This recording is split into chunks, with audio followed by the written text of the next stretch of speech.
Support comes from the Missouri Forest Products Association, saluting Earth Day on April 22nd with an ongoing commitment to help offset carbon emissions with sustainable harvesting of Missouri forests. Details at choosewood.com. It's Tuesday, March 1st. This is The Gateway. I'm Wayne Pratt. There are a lot of old houses in St. Louis, and they all tell a story. Homeowners can look up long-forgotten details about their property, including how much it cost nearly a century ago. $6,800. Right, so it was valued at $6,800 in 1930. That is crazy. We'll go on a history tour with a homeowner at the Missouri Historical Society Library in just a few minutes.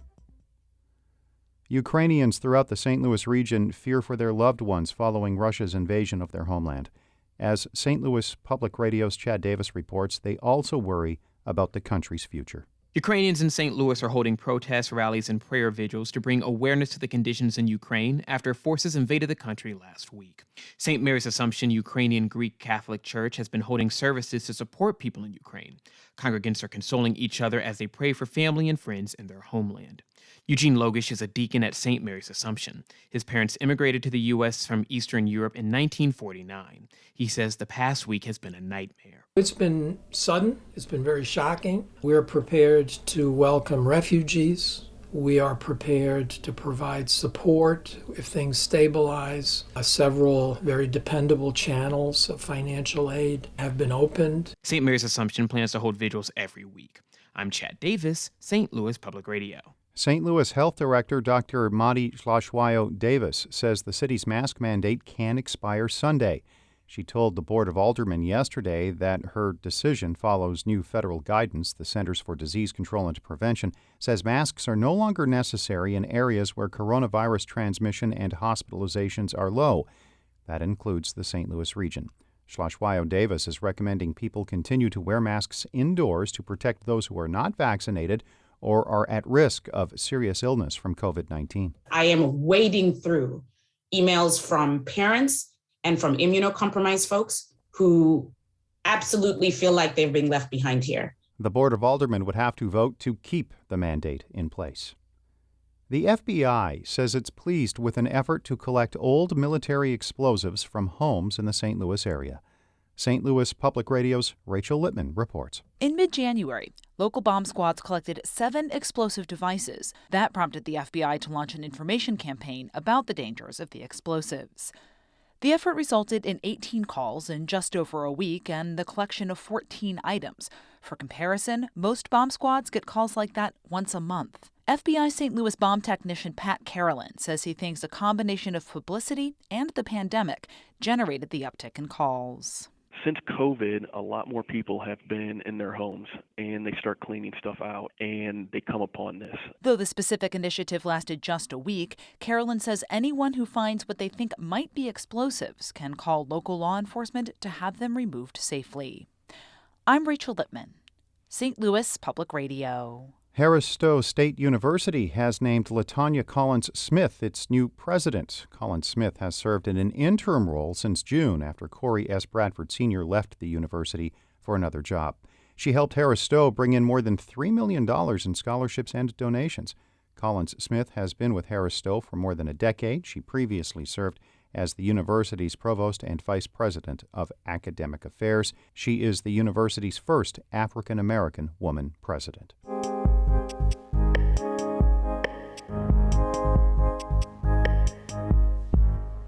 Many houses in St. Louis have a long history, including John Salvo's home in Tower Grove South. It was built in 1908, and Salvo didn't know much more about the property when he moved in.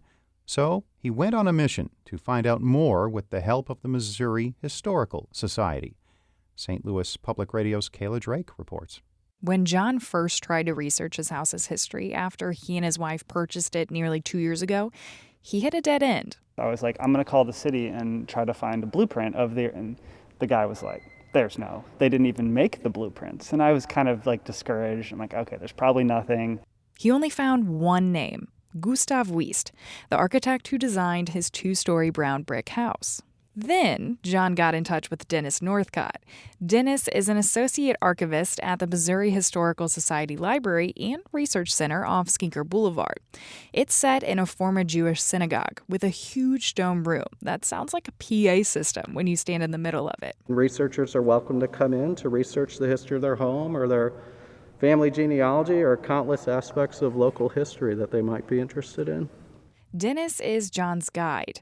He'll show him the ins and outs of house history research, starting with the city directory. But what we want is the part back here in pink, the reverse directory, where you can look up your street. So we'll go back to find Utah. Yeah, there it is. And what's the name? Theo H. Ratz. And then once you know the name, you can go to the front portion of the book and look up his name alphabetically. Yeah, Theo H. General Contractor. And there's the value. $6,800. Right, so it was valued at $6,800 in 1930. That is crazy. They put the books back on the shelf and go to the internet for help. One source is newspapers.com, and boom, dozens of articles pop up.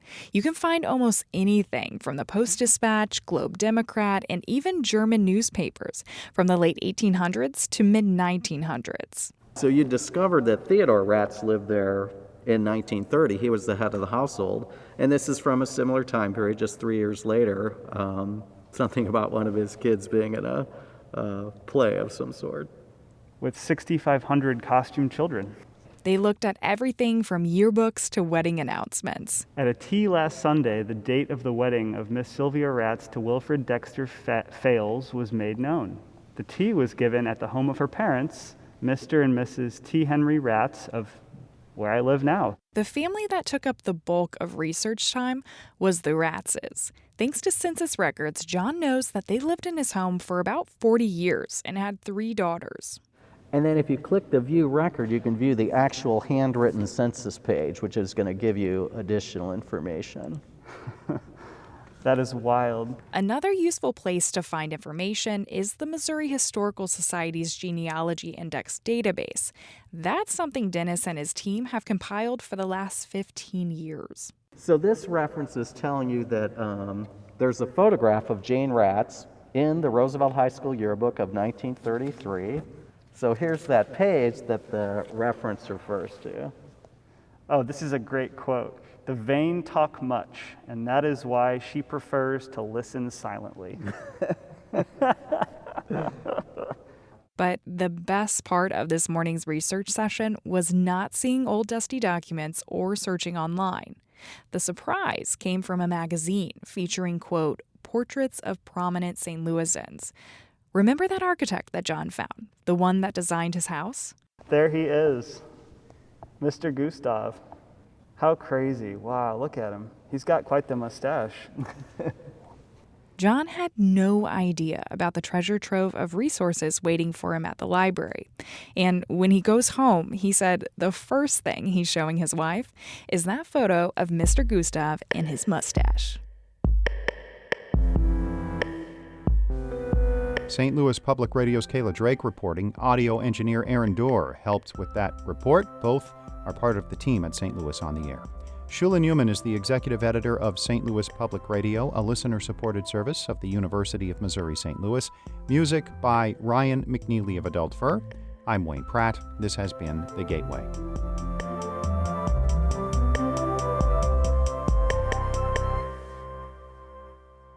Support comes from the Missouri Forest Products Association, saluting Earth Day on April 22nd with an ongoing commitment to help offset carbon emissions with sustainable harvesting of Missouri forests. Details at choosewood.com.